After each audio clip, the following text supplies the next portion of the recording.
All right, I think we'll go ahead and get started here. Welcome, everybody, and thank you for coming. My name is Jeff Sear. I'm the technology teacher at Turner Primary School and Leeds Central School.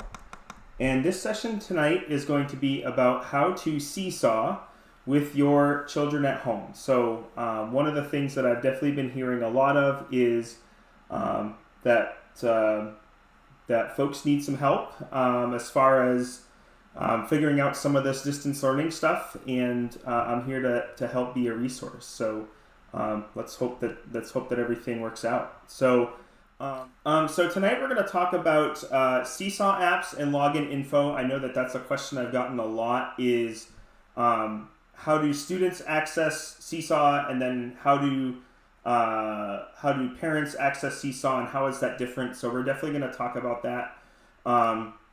We're going to talk about the main interface, so what the students see when they log into Seesaw on their iPads.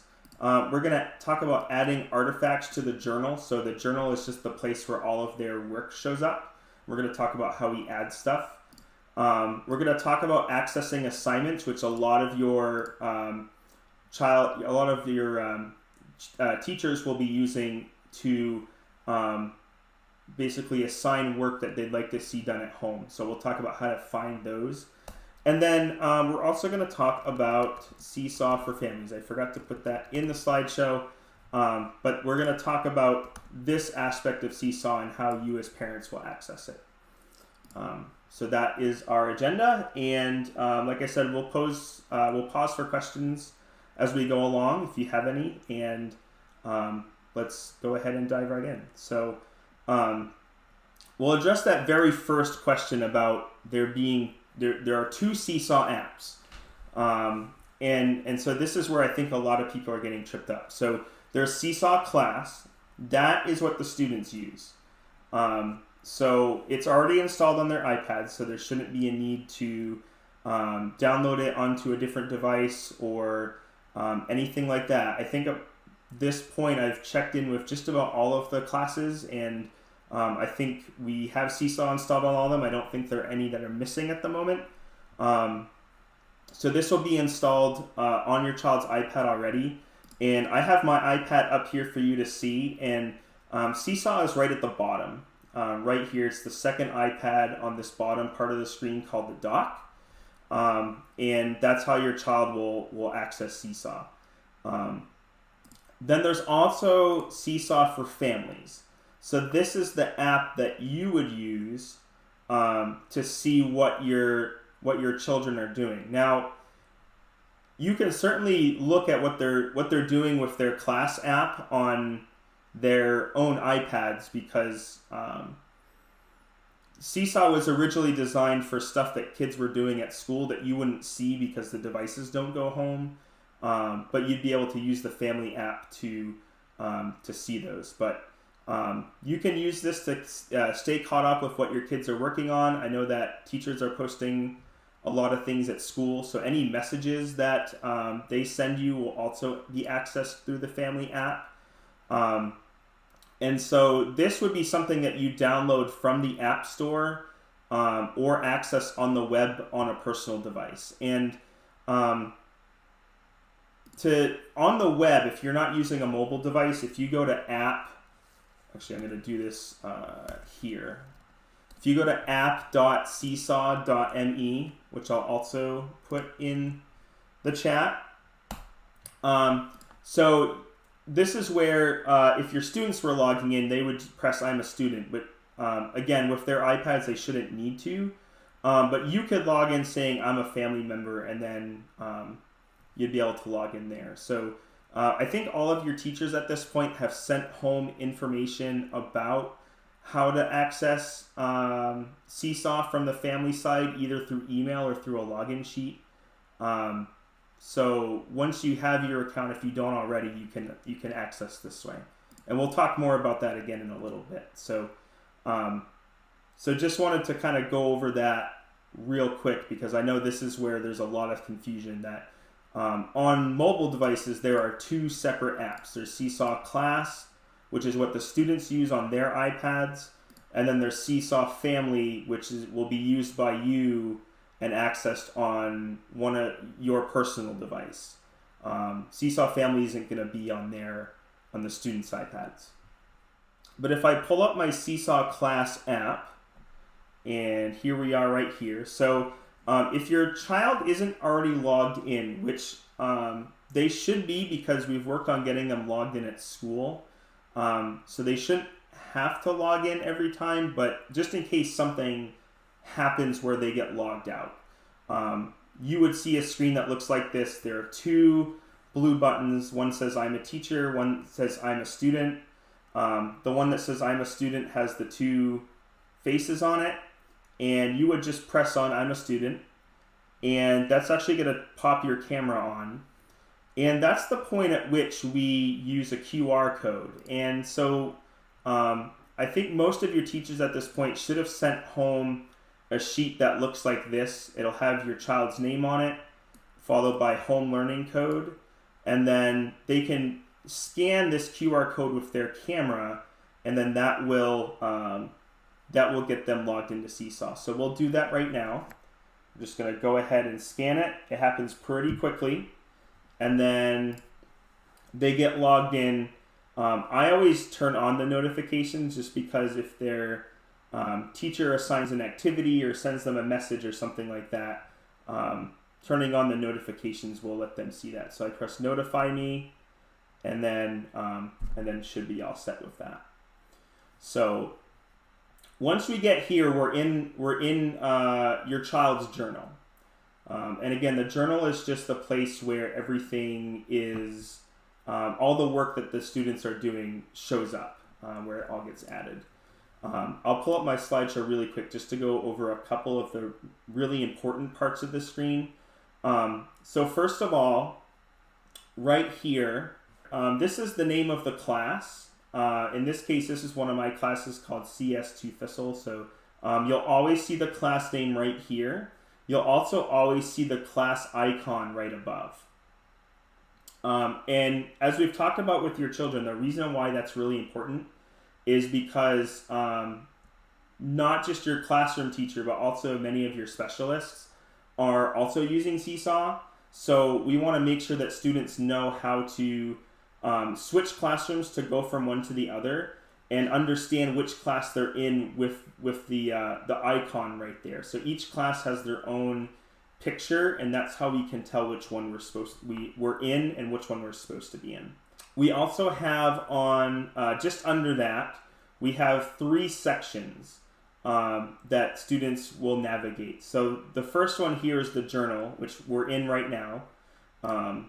We also have this section here, which is for activities. So again, this is where your child's teacher will put things for them to be working on as part of their distance learning. They would most likely find it right here.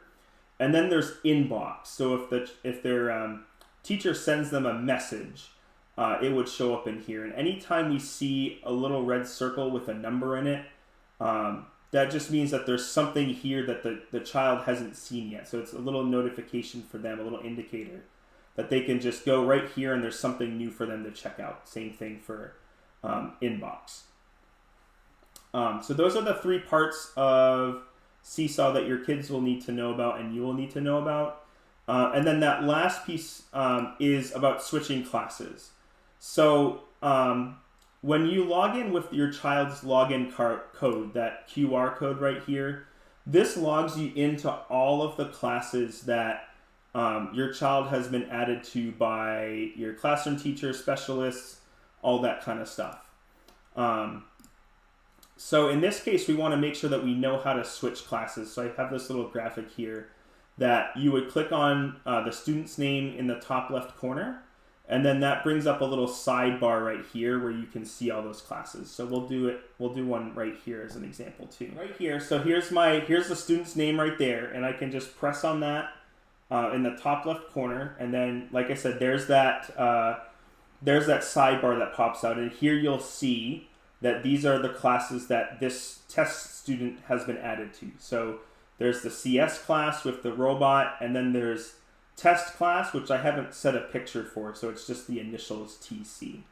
But I could set it to some other picture, and then your child would know that if I need to go into the music class and access something in the music class, or something in guidance or something like that, they would know which icon to press on, and then you just press on it, and then it will switch you classes. So I can go back and forth and go between those. So that is a really important piece. Is when your kids are doing distance learning at home, it's really important to make sure that they know what class they're in currently and what class they need to be in. I think I've worked with most of the teachers on setting their classes so that they show up first on this list, which is just alphabetical order that it goes in. So I think that most of your children will have their classroom teacher show up first, and then the specialist underneath. So obviously most of their time is going to be spent in that general classroom, but for their specials, they'll need to know that they need to switch to one or the other to access the learning that's happening right there. I do have another question from the Google form that says, is Seesaw only compatible on iPad, or will my child use this with his Chromebook? So Seesaw is available on pretty much everything. So if you're using it on an iPad or an Android device, you would want to use the app, which is available in both of the app stores. I don't know if the class app is available on the App Store on phones, but it definitely is on tablets. If you're looking to use Seesaw on a Chromebook, or any PC, Windows, Mac, anything like that, you would just need to open a new tab and go to app.seesaw.me. So I'll zoom on that real quick here. app.seesaw.me. And that will bring you to, if you saw what I had before, you'll come to this screen here. And then you can say, I'm a student. The one thing that's a little bit different here is that you can't really scan the QR code the way that you would on a tablet. So in this case, if we go back to the login card, in this case, you would type in this code, so ZBHI or whatever. It changes with each class, and it changes for each student. So that's not a code that you'd be able to use. But you would type that code into here and then press go. Although it does say scan code, so you could, if you wanted to, try to hold the login sheet in front of your webcam and see if you can do it that way. But the code part might actually work better on a laptop or something like that.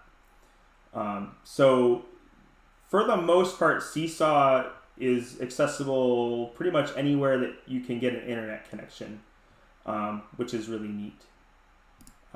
But also just keep in mind when we're talking about Chromebooks and things like that,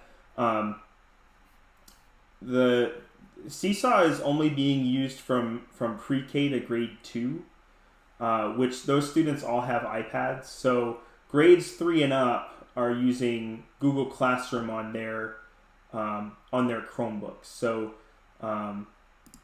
there shouldn't necessarily be a need to use a Chromebook for Seesaw for your students unless they just would prefer to use that versus their iPad.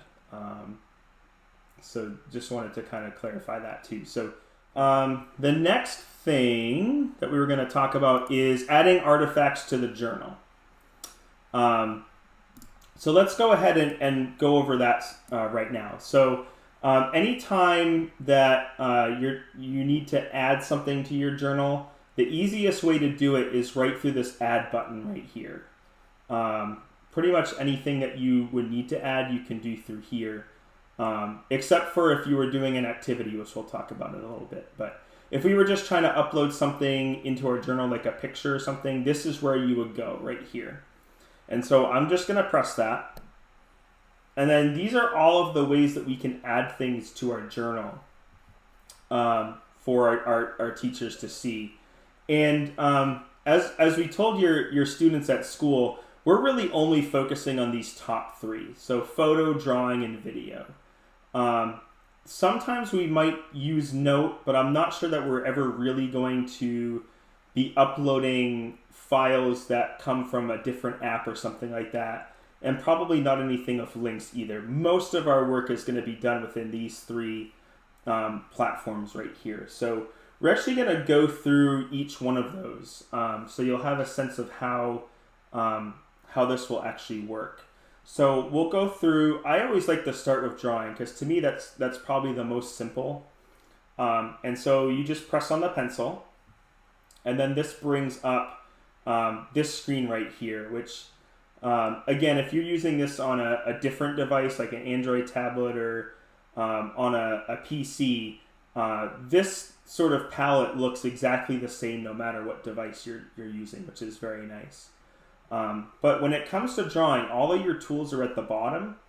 You have a pen or a pencil, which is the first one, and I can just press on it, and it will. Hold on, I'm gonna turn my stylus on here. There we go. So I can pull up the pencil, I can pull up the pen, I can pull up the highlighter. This one is called the glow marker, and so that kind of draws like this, so it gives you a little outline. And then the last one is the eraser that I can use to erase anything that I've just drawn. So you can also adjust the size of or the thickness of the drawing or the line. If you just press on, if your pencil is active, if you just press it again, you can go through, you can make it a little bit thicker or a little bit thinner.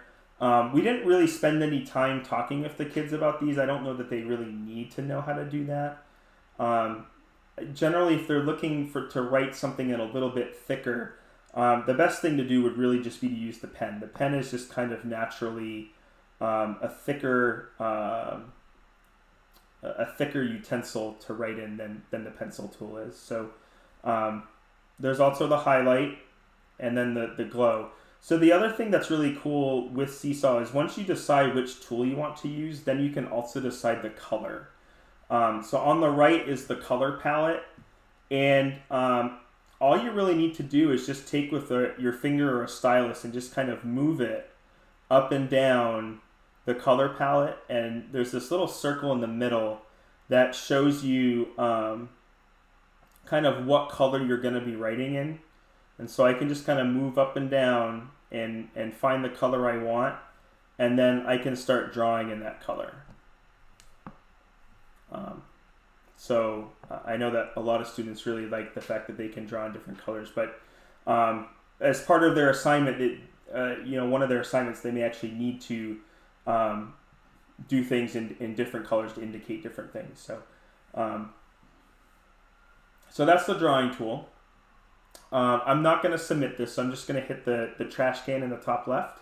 This, instead of trying to erase everything at once, or if there's a whole lot to erase, you can always just press this trash can, and I can hit delete and start over. And then it brings me back to this screen, which I can go and choose a different tool, or go back into drawing, or I can press X to get back to my journal page. So again, that's the drawing tool. There's also the photo, so we'll go ahead and do that. That's just going to turn my camera on right here. And so you're seeing what's on my desk right here. There's my microphone. And I have these 3 green buttons, and those are the shutter buttons. You don't need to press them all at the same time. You can just choose one and press. They're positioned sort of strategically where your thumbs would be. If you were holding it a certain way. We tell the kids to hold it like a lunch tray. I'll go ahead and take this picture right here. And it says hold still. Here we go. And now I have this picture. You'll notice also that I have my same drawing tools here on the bottom, which is really, really cool because all of these different things that you can do in Seesaw kind of all work together. So you can take a picture and then draw on it, or you can make a drawing and add a picture or a video, those kind of things. So you can sort of combine and mix and match, which I think makes it all the more powerful. So I could be drawing on this however I want to.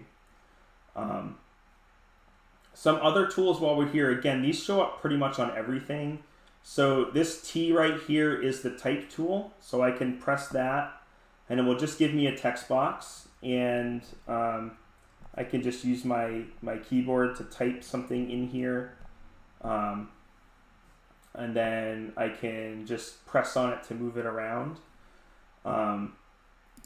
We have the voice recording tool, which allows them to record their voice. I think this is a really powerful tool as well, because it kind of gives the kids a chance to explain their thinking on something. And we can just press that right now, and it will count us down 3, 2, 1. And then when it starts recording, this little thing turns red to let you know that it's recording. So everything that I'm saying right now is currently being recorded, and I can press done to finish. And then I'll get this little playhead right here in the middle, and we can listen back to it.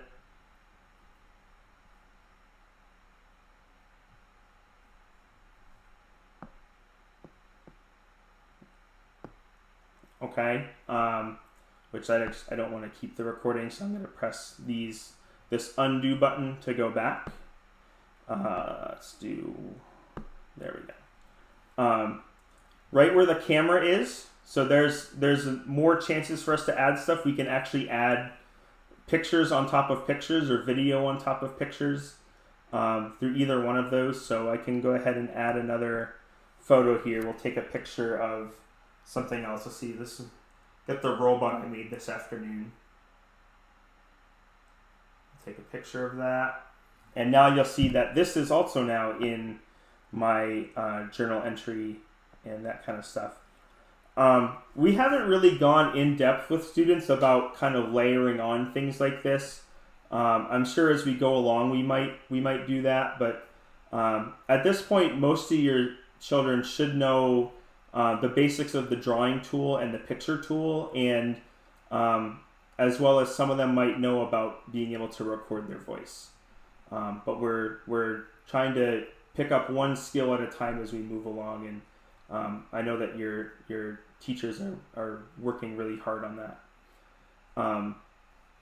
So those are kind of the major things I wanted to show you there. And then when you do want to add something to your journal, you just press this little check mark right here. And what that does now is it will sort of tentatively put it in the journal. You'll see right here it says waiting for teacher approval. So at that point, the teacher will get a notification saying that something needs to be approved.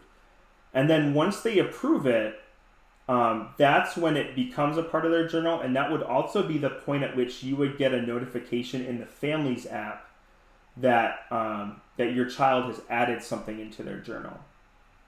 So that's the bonus of having the Family app, is whether they're at home or whether they're at school, when something gets added to their journal, you'll know about it and you can see what it is that they're working on, which is pretty neat. So again, as we mentioned before, activities is sort of the section of Seesaw where your child's teacher can specifically assign something that they want them to do. Otherwise, they can post things to the student journal, but it doesn't necessarily work quite as cleanly as activities. So your child should know how to access this. And again, as we mentioned before, if you ever see a red circle with a number in it, that's an indication that there's something that hasn't been viewed yet here, so they can go to that. So we'll go ahead and press on activities. And then you'll see all of the activities that they currently have access to. And there's 3 sections of different types of assignments. So by default, that brings you to to-do. So these are ones that haven't been started yet, ones that I've assigned to this test student. And then there's in progress. So anything that you've started but haven't finished, you'll see here, and we'll show you how to save something partially without submitting it. You would see that here, and then anything that's been fully submitted shows up here under the done section. So obviously this student has not completed any assignments, so nothing shows up here. So we're going to go to do. Under to do, what you'll see here is you'll see a picture for the activity. You'll see the name of the activity, and then you should see directions for the activity. I think most teachers are putting those. Now, obviously, with the grade levels that we're working with, they're not necessarily going to be able to read those directions. So in addition, we also have teachers also have the ability to record their instructions with voice, or also they could create videos as well to give those directions too. So you would see any of those right where this kind of play instructions are. So you'll hear those directions. And again, there might be a video here if they make a video. But in any case, the directions are here for the students to access. And then when they're ready to begin the activity, they press this green button with the plus to add a response. So I'm going to go ahead and press that right now. And you'll see that now I'm in the activity. One thing you want to look out for on this right side is that activities and journal posts can have multiple pages. So in this case, this activity has 4 pages. So you would want to make sure, or your child would want to make sure that they're doing the work on all 4 pages. Or certainly if they're doing an activity from scratch, they could add a page right here in the bottom right. But now that we're in the activity, we can see that we have some questions here that we need to answer. And we have all of the same tools to answer them that we do in our journal entries too. So there's our drawing tools on the bottom. We have our text tool, our microphone tool, our picture and video tools, all of those kind of things. So I could use for this if I wanted to, I could just go ahead and start writing in the answers here. So we can go 46, 47, 48, 49. So just so you know, I can count that high.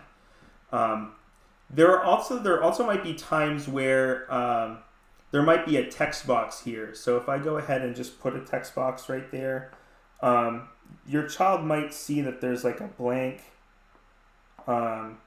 text box, which there we go. Let's go ahead and set that right here. So in this case, here's a blank text box that what I would do in this case is I would type the response. And I can just press in that box with my finger, and then up pops the keyboard, and I can type my response for that. So you want to make sure that you're listening to the directions. The teacher may also post individual directions in this bottom corner. This is called the caption tool.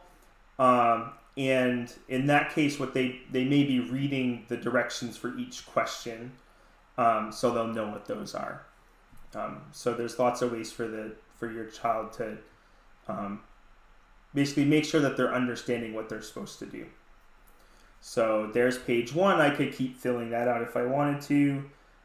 Here's page 2, and I have 3 questions here, or 2 questions I should say. Fill in the missing numbers. Can go ahead and do some more of that. 71, 72, 73. My handwriting is awful, just so you know. Write the number 6.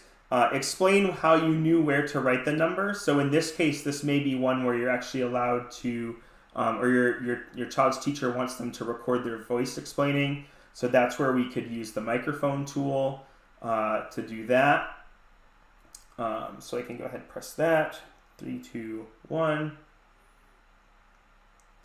So I started at 0 and I counted each hash mark. 1, 2, 3, 4, 5, 6.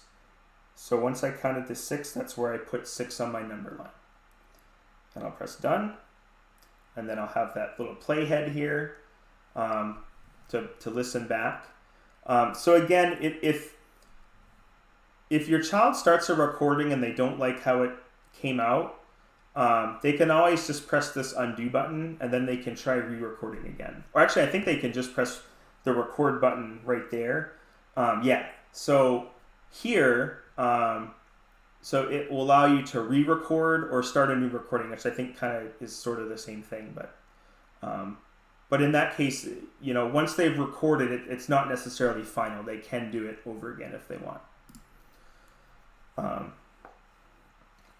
So once we've finished an assignment, or an activity, I should say, it's a technical term.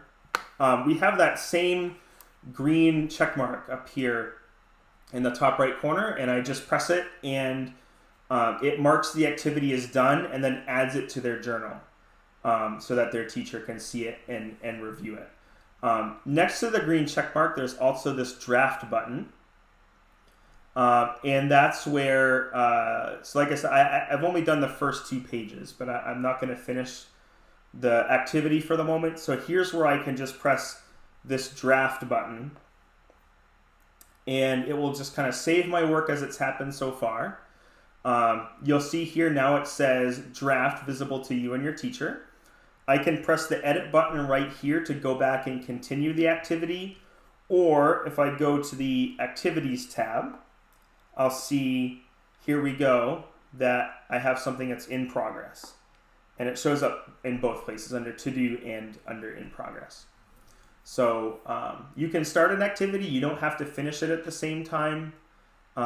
You can always go back and finish it at a different time if you need to.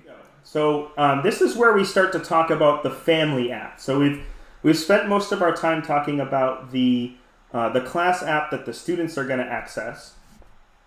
And now we're going to talk about the family one. So again, let's just go back through this really quickly. So there are 2 apps if you're using a mobile device. There's Seesaw Class. This is the one that students use. It will already be on their iPad, so there's no need to install anything. This is usable right from the device that they have.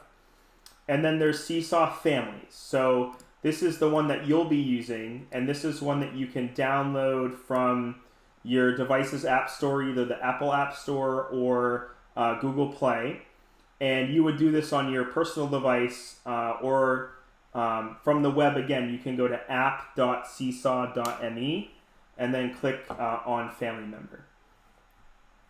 So your child's teacher should have given you an invitation to join, to create a Seesaw Family account in one of 2 ways. Either you would have gotten something that looks like this. If you haven't yet created an account, you would see an email. The header would be, or the subject would be, you're invited to connect to your child's name's journal on Seesaw. And then you'd see a message that looks like this. You could connect to that journal, and then at that point it would guide you through creating your account. If you already have if you already have a Seesaw account, so you can use the family app with multiple children. You don't have to create a separate account and log in and out. You'll be able to see both children, and I'll show you that in just a second. But if you already have an account, you might also have received an email. And in this case, it just automatically connects you. If you already have an account, it just connects you and just lets you know, hey, you're connected. So there's nothing that you need to do on your end. You're already in there. So I think most teachers that I know of have used email invitations to connect you into the Seesaw Families app.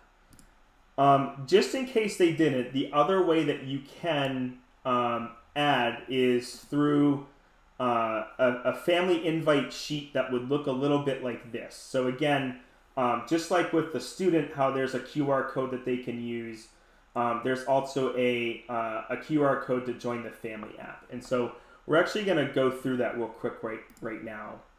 Let me pull up and close these, and we'll get back here. I'm going to exit out of the class app, and now we're going to go into the family app. And so if you already have an account, So if you were going to connect this way, you would need to set up your account first, and then you'd be able to add. If you already have an account, then you would just have to scan it. And to do that, I would just go and click on, it'd be your child's name, their family member in the top left, and then I can add child's journal. And then just like with the student app, here is my camera that's popping up, and I can scan that QR code. And then it's going to ask me to confirm. There's the name right there. So I want to make sure that you're confirming that you're, to the right child. But press confirm, and now you'll see there's success. So now you'll see that I have that. So again, if you have the email invite, you can create an account if you don't already have one, and then you'll be able to add your child that way. If you already have an account, it will just add it automatically and give you the email invite. If a parent, so I'm looking at the chat. So the question is, if a parent has a family app with the classroom teacher, does that work for all the specialists as well? So the answer is yes.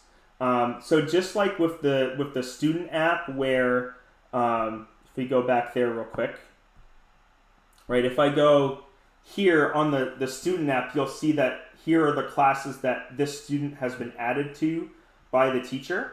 So, and your child would have more than this. They should have at least 4 or 5 for the specialist. So you don't have to have a separate code to go from one class to another. So that also works for the family app too. So on this screen here, what you'll see is there's 3 sections, kind of like with your child's app. There's 3 sections. There's home, there's journals, and then there's inbox.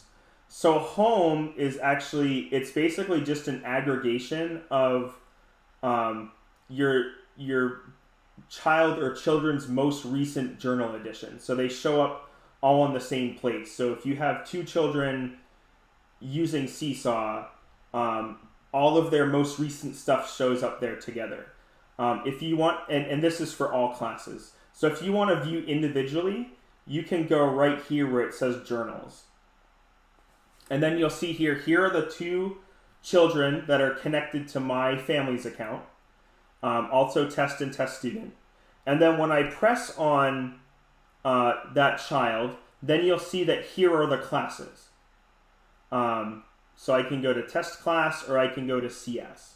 So that's how you would access that's how you would see the separate journals for your child's specialist teachers. But again, if you go right here where it's home, this will be actually where everything that's the most recent shows up for all of your children from all of your classes will show up here. You will go to journals to view things individually. I get this little button here that says new. And so now I see this. This has been added to my journal or my child's journal, and now I can see it. When you log into Seesaw Families for the first time, it will ask you to turn on notifications. And if you'll do that, you'll get a little notification on your device that will tell you that your child has just added something new to their journal. So you'll be able to kind of see it right as it happens, which is pretty neat. So Cindy, I hope that answers your question. If please let me know if you need a follow-up, or go ahead and unmute yourself if you need a follow-up on that. So in addition, so we talked about home and we talked about journals. So then this last part here in the bottom right is inbox. So this is where your teacher can send you messages. They're called announcements. So if there's anything that they need you to know about class or upcoming distance learning assignments, or even just stuff that's going on at school, they can send pictures this way, and so you can kind of stay up to date on what's going on in your child's class. You also get notifications for these if they're turned on. So I'm going to go to inbox here. I don't have any messages. Let me go ahead and send one. Let's go ahead and send a message. Let's send an announcement.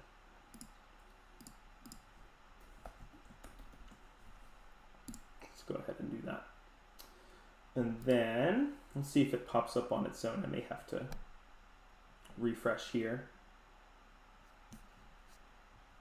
Did send it to the right one, right? That'd be really embarrassing if I sent it to the wrong class. There we go. So there's that message right there. So I can press that. There's my message. You have the ability as a parent to respond. So this can also be a way for you to communicate with your child's teacher about anything that they need to know about with your child when they come to school or if they're working at home. This is also something you can use. When you reply, only the teacher will see it, so you're not replying to all the other parents in the class. It just goes directly to the teacher, and then you can continue that conversation as you go. In addition, the principal of your school also has the ability to send messages out, and you would see those right in line with here. So I know that Mr. Patry at TPS is using Seesaw to communicate updates. I don't believe that Mrs. Harris is doing this at Leeds, and I'm not sure what Mr. Parker is using over at Green. But this is another place, too, where if the principals have announcements that they want to send, you would also see them here in line with messages from your teacher. So I would definitely recommend getting online with the Families app because I know a lot of the teachers are going to be using this as their communication tool. You probably know that some of them in the past would have used something like Blooms or Remind or Class Dojo. But where the students are all using Seesaw as their learning platform, we're also using that as our communication platform. So if you're not on here, I definitely would recommend it. If you need help getting set up, you can definitely let me know about that. And I can help you from a distance as best as I can.